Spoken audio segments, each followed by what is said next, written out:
Hello বন্ধুরা, welcome to my channel. তোমরা সবাই কেমন আছো? আশা করি তোমরা সবাই খুব ভালো আছো। এই দেখো, প্রতিদিন বিছানা গুছিয়ে রাখাটাই হচ্ছে আমার কাজ।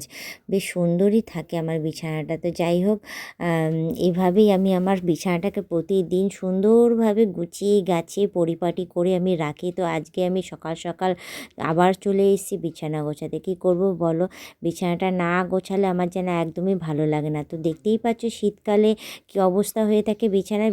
কাঁথা, কম্বল, আর ওদিকে দেখো চারিধারে জানলাটা আমি চাদর দিয়ে ঢাকা দিয়ে রেখেছি। কারণ ওটা যদি না ঢাকা দিই তাহলে ওখান থেকে ঠান্ডা ঠান্ডা হাওয়া ঢোকে আর ঘরটাও ঠান্ডা হয়ে যায়। তো যাই হোক, এদিকে দেখো একে একে সমস্ত কাঁথাগুলো আমি গুছিয়ে নিচ্ছি। গুছিয়ে নিয়ে সব রেখে দিচ্ছি। আর ওদিকে দেখো কম্বল, আর ওদিকে মানে শীতকালে বিছানা গুছাতে গেলে যে আমার হাতের ডানা দুটো একদম ব্যথা হয়ে যায়। তো যাই হোক, কাঁথাগুলো ভাঁজ করে আমি ওইদিকে একে একে সব সাজিয়ে নিচ্ছি। আর এদিকে দেখো চাদরও রয়েছে, আর তার মধ্যে আরেকটা চাদরও ওইদিকে টাঙানো রয়েছে, সেটা তো এখনও নামানোই হয়নি।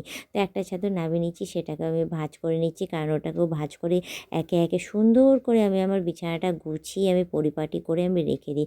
আর এদিকে মশারি তো একদমই আমি ভাঁজ করি না, কারণ যতবার মানে ওরা ঘুমাতে যায় মশারিটা টাঙানো হয়, যার জন্য আমি মশারি একদম মানে কোনো রকমের গোলা পাকি আমি রেখেই দিই। আর ওদিকে দেখো কাঁথা, একে একে কাঁথাগুলোকে আমাকে সাজাতে লাগে, মানে শুধু শুধু কাঁথাগুলো আমাকে বিছানার মধ্যে রাখতেই হচ্ছে, কারণ রাখার আর জায়গা নেই। আর ওদিকে দেখো চাদরটাও আমি নাবিয়ে নিলাম, নাবিয়ে সেই চাদরটাকেও এখন ভাঁজ করে নিচ্ছি, করে সেটাকেও আমি সাজিয়ে এক সাইডে রেখে দেবো, কারণ ওটাও এখন দরকার পড়বেই। কারণ আরও কম্বল রয়েছে, কম্বলগুলোকে আমি ভাঁজ টাজ করে এক সাইডে রাখবো। তো যাই হোক, এদিকে আর দেখো আরেকটা চাদর বেরিয়েছে, তা দেখতেই পাচ্ছ শীতকালে একে একে সমস্ত চাদর, তারপর সমস্ত কিছু বিছানার মধ্যে যা যা থাকে সমস্তটাই একে একে গুছিয়ে গাছিয়ে সুন্দর করে বিছানাটাকে পরিপাটি করে আমি রাখি। কী করব বল, একটা ঘর তো, একটা ঘরের মধ্যে বিছানাটা যদি সুন্দর করে গুছিয়ে যদি রাখা যায় না, এতে ঘরটাও বেশ সুন্দর লাগে এবং ভালোও লাগে দেখতে, অগোছালো মনে হয় না, আর মনে হয় না যে একটা ঘরেই থাকছি। ঠিক আছে, তো যার জন্য আমি কী করি, সবার আগে আমার ফার্স্ট প্রায়োরিটি থাকে ঘুম থেকে উঠেই আমার আগে বিছানাটাকে সুন্দর করে পরিপাটি করে গোছানো, তারপর গিয়ে অন্যান্য কাজকর্ম। তো এদিকে দেখো জানলাগুলো খোলা বাকি রয়ে গেছিলো, তো জানলাগুলো একে একে খুলে দিচ্ছি। খুলে সকালের বেশ আলোটা জানলা দিয়ে ঢোকে, আর হালকা হালকা রোদও ঢোকে জানলা দিয়ে, বেশ ভালোই লাগে। আর আমার তো দারুণ লাগে বেশ সকালের রোদগুলো যখন জানলা দিয়ে ঢোকে, বেশ সুন্দর, বেশ ভালো লাগে, বেশ বিছানাপাতি বেশ পরিষ্কার থাকে, রোদ ঢোকে।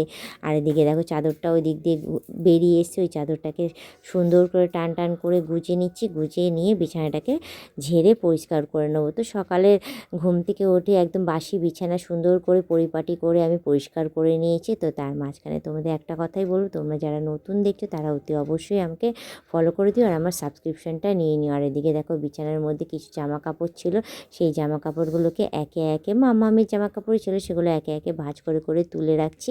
তুলে রেখে সেই ওই জায়গাটাকে পরিষ্কার করে নিচ্ছি, কারণ একটা জামা নামাতে গেলে আমার আরও কয়েকটা জামা সব পড়ে যায়। দেখতেই পাচ্ছ কোথায় টাঙিয়ে টাঙিয়ে রাখি আমি, আমার রাখা সেরকম কোথাও জায়গা নেই, যার জন্য আমি দড়ির মধ্যে সমস্ত জামা কাপড়গুলো ঝুলিয়ে রাখি, কারণ রেগুলার বেসিসে ওই জামা কাপড়গুলোই আমি ইউজ করি, তো তার জন্য। তো এদিকে দেখো আমার বিছানাটা পুরো পরিষ্কার হয়ে গেছে।